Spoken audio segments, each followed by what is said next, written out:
ሳምሪ እንደዚህ ብትሆንብኝ ከአንዳንድ ነው የምፈታት። እስቲ ይሄን ቪዲዮ እንየው። እናንተስ ኮሜንት ላይ ሐሳባችሁን ታስቀምጡ።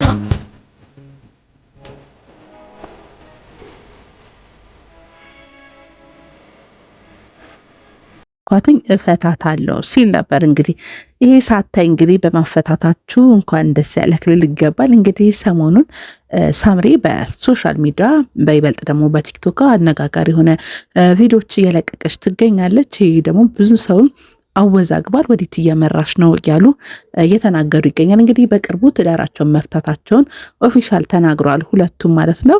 ለህዝብ እንግዲህ ፍቺ ማድረጋቸውን ተናግረዋል። በዚህ መሀል እንግዲህ ሳምሪ በቅርብ ጊዜ ይችን አንድ ወር እንግዲህ ከተለያዩ ወንዶች ጋር አስነዋሪ በሚባል መልኩ እንግዲህ ቪዲዮ እየሰራች እየተመለከትን እንገኛለን። እንግዲህ ብዙሃኖቻችን ሳምሪ ስናቃት የቀድሞ በሶሻል ሚዲያ እጅግ በጣም ታዋቂ የሆነችው እናቷ ጂጂኪያ ትታወቃለች። ከእሷ ጋር ባለመግባባት የተነሳ እንግዲህ ከፋኒ ጋር የነበራቸውን ነገሮች እንግዲህ ታውቃላችሁ ማለት ነው። እናትየውና ልጅ ፋኒ ማለት ነው። አሁን ግን ያ ሁሉ ነገር ደግሞ አብቅቶ ሳምሪ በፋኒ ላይ ተነስታ እንግዲህ ነገሮችን ቋጭቻለሁ፣ ስኬታማ ሴት መሆን ነው የምፈልገው፣ ልጆችን በማሳደግና ትዳር ላይ በማተኮሬ ብዙ ነገሮችን አጥቻለሁ፣ ከዚህ በኋላ ወደ ህልሜ ልሻገር ይገባል ስትል እንግዲህ ትዳሯን ፈታ ተመልክተናል። ትዳሯ ላይ ያለች እንግዲህ እጅግ በጣም ደስ የሚል አለባበስ፣ ኩሩ የሆነ የሴት ውበት የምንመለከትባት የነበረችው ሳምሪ ገላ መሸፈን ውበት እንደሆነ የምናውቀው በሳምሪ እንደነበረ ብዙሃኖቻችን እናውቃለን። ከቅርብ ጊዜው እንግዲህ እርቃን እንደመታየት ደረጃ እንግዲህ እየተመለከትናት ይገኛል። በጣም እጅግ ለኛ ለኢትዮጵያን ደግሞ በጣም አስነዋሪ ከምንላቸው ድርጊቶች መካከል ነውና ወዴት እያመራሽ ነው የሚለውን ነገር ብዙሃኖቻችሁ ግራ ገብቷችኋል። ከሌላ ሰው ከተለያየ ሰው ጋር ቪዲዮ ትሰራለች እና ያው መሆኑ ሊሆን ይችላል፣ ግን ራሳችንን ብንደብቅ አለባበስ ቢስተካከል መልካም ነው ብዬ አስባለሁ። ለምን እንደቀድሞ መሆን እንዳቃታት ባናቅም እንግዲህ ወይ ሚዲያውን ለመቆጣጠር ነው ወይ ደግሞ ራሷን እንግዲህ በፊት በነበረችበት ትዳር ላይ ተገታ እንደነበረ ለማመልከት ይመስለኛል። እንግዲህ ሳምሪና ፋኒ ያጠላቸው ነገሮች በደንብ ግልጽ ባይሆንም ደብድቦኛል፣ ጥሩ ፍቅር እየሰጠኝ አልነበረም ስትል እንግዲህ ተናግራለች ማለት ነው። እንግዲህ ብዙሃኖቻችሁ እንደምታውቁት እንግዲህ ጥሩ ፍቅር እንደነበራቸው አንደኛው ለአንደኛው እንደሚደጋገፉ የምንመለከትበት ነበረ። እሷ ደግሞ አብልጣ እናቷን የምጠላበት እኔን ብቻ ሳይሆን አባቴን ጭምር ሰድባለች። እናቴና ከዚህ በኋላ አልፈልጋትም ትዳሬን ልኖርበት ስንትል የምንመለከታት የነበረችው ሳምሪ እንግዲህ ትዳሯን ፈታ እናቷ ቤት አጠቃላ ገብታለች። በቅርቡ እንግዲህ በፍርድ ቤት በነበራቸው ከፋኒ ጋር የነበራቸው ጉዳይ ደግሞ ልጁን ፋኒ እንዲያሳድግ ተነግሮ ቤቱን ተሰጥቶት ነበረ በሚኖርበት ሀገር። አሁን ግን እሱ ቀርቶ ሙሉ ለሙሉ ለመንግስት ለእሷ ፈርዶላት ሚዲያ ላይ ልጆቻቸውን እንዳይታዩ ተከልክለው ብቻዋን እንግዲህ እናቷ ቤት ሆና እያሳደገች ይገኛል። በሀገራችንም በጣም ብዙሃኖቻችሁ እንደምታውቁት ትዳር ኩራት ነው። ትዳር ደግሞ ትልቁ ሀብት ነው ብዬ አስባለሁ። ትዳርን ማጣት ሳይሆን መፍትሄ መፈለግ እጅግ በጣም ጥሩ ነው ብዬ አስባለሁ። እነሱ ደግሞ አሁን ስኬታማ የሚሆኑበት ጠንካራ የሚሆኑበት ልጆቻቸው እያደጉ ጥሩ ነገር የሚመለከቱበት ጊዜ ነበረ።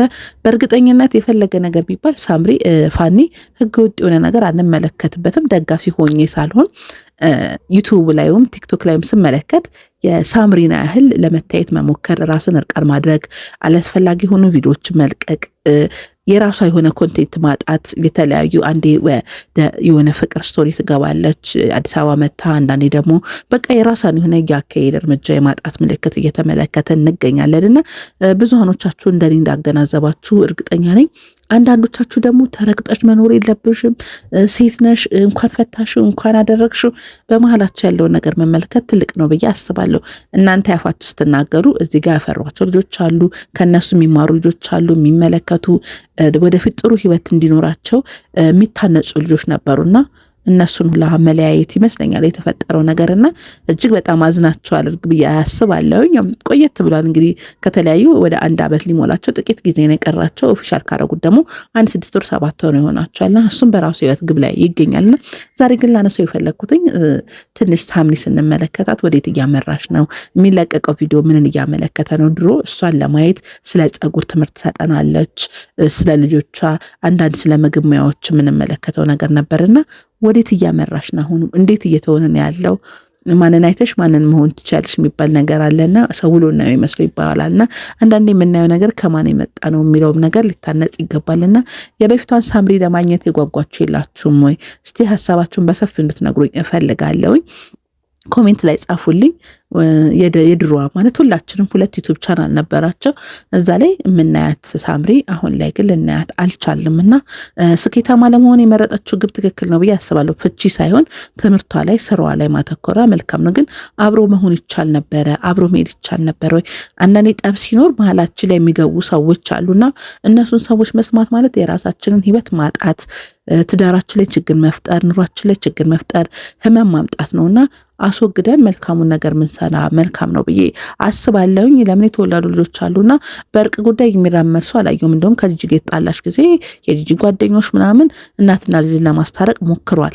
ፋኒ እንደዛ ተሰድበው እንደዛ እናትየው ከፍተኛ ንግግር ተናግረው ግን ታርቋታል መልሶና ይሄ ነገር ይቅር መባል ነበረበት። እናትየው ስለማትፈልግ የልጆቹን ጠብ ይኸው በስኬት መንገድ አድርጋ ልጅቷን ማየት በማይገባን መልኩ ሚዲያ ላይ እየተመለከትን ይገኛል። ያው ራሷን ታውቃለች። ግን አንዳንዴ እንደተመልካች ራሳችን እንደምናያቸው እኛ አስተያየት እንደምንሰጣቸው ለማለት ፈልጌ ነው።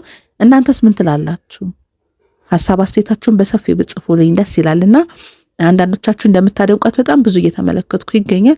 እንዲህ መሆኑ ማድነቅ ነው ብዬ አላስብም። ለራሴ ግን ይሄ ስንትር ያለች ረጋ ያለችው ሳምሪ የድሮ ወዟ፣ ስነ ስርዓቷ፣ ሃይማኖቷ፣ ማህተቧ ከአንገቷ የማይጠፋ የነበረችው ሳምሪ ማህተቧ የለም። አሁን እርቃን በሆነ መልኩ እየተመለከትናት ይገኛልና አለማወቅ ነው ብዬ አስባለሁ። አላስብም ግን ቤት ውስጥ ተይ የሚላት ወይ ከእናቷ ወይ ከወንድሞቿ ወይ ከማህበረሰቡ መፈጠር አለበት ብዬ አስባለሁ። እንደኔ ተመለከታችኋላችሁ ማህተቧ አንገቷ ላይ መጥፋቱ የምናየው ቪዲዮ የምሰራው እንደዚህ እርቃን ፊቱ መሆን መመልከትን ለእኛ በጣም ከባድ ነው ብዬ አስባለሁኝ። ለምን አንዳንዴ ሰው ድሮ በመጣበት ነው የምንመለከተው። ድሮ ምን አይነት ነበረች፣ እንዴት ነበር የምትራመደው፣ እንዴት ነበር ለእኛ የምትሰጠን የነበረው መልእክቶች አድናቂዎቹ ሰው በተመለከተው ስለሆነ ያንን ለማለት ፈልጌ ነው ለብዙሃኖቻችሁ ይሄ ነገር ልናገር የፈለኩትኝና እስቲ በጣም እንደኔ ገምገም አድርጋችሁ ኮሜንታችሁን ብጽፉ መልካም ነው። ለእሷም ደግሞ ይሄን ነገር ተመልክታ ረጋና ሰከነ ብትል ጥሩ ነው። በጣም ብዙ አድናቂ አላት፣ ብዙ ተመልካች አላት። ተመልካቾች ደግሞ ጥፋት ስንሰራ ልንመክር የሚገቡን ጥሩ ነገር ስናደርግ ጎበዝ ሊሆኑ የሚገቡ መሆን አለባቸውና እባካችሁ በዙሪያ ያላችሁ ሰዎች ሂደቷን ትክክል ነው ብላችሁ ነው ወይ የምትደግፉት የሚለውንም ሀሳብ ማወቅ እፈልጋለሁ ማለት ነው። በተረፈ ፍሬ ዩቲዩብ ነኝ። ለረጅም ጊዜ ጠፍቻለሁ። በዩቲዩብ ቻናል ላይ አዳዲስ ቪዲዮዎችን ይዤላችሁ እመጣለሁ። ሰብስክራይብ፣ ላይክ፣ ሼር በማድረግ አብራችሁ ይሁኑ። እንዲህ ማህበራዊ የምንመለከተን የምናደንቃቸው የምንከታተላቸውን በዙሪያችን ጥሩ ነገር እንመለከታለን የምንላቸውን ሰዎችም ወደ እናንተ ሼር እያደረግኩ እንግዲህ ሀሳቤን በጋራ አቀርብላችኋለሁ ማለት ነው። ቻናሌን ሰብስክራይብ አድርጉ፣ ላይክ አድርጉ። አብራችሁ ስለነበራችሁ ከልብና ከልብ አመሰግናለሁ። መልካም ጊዜ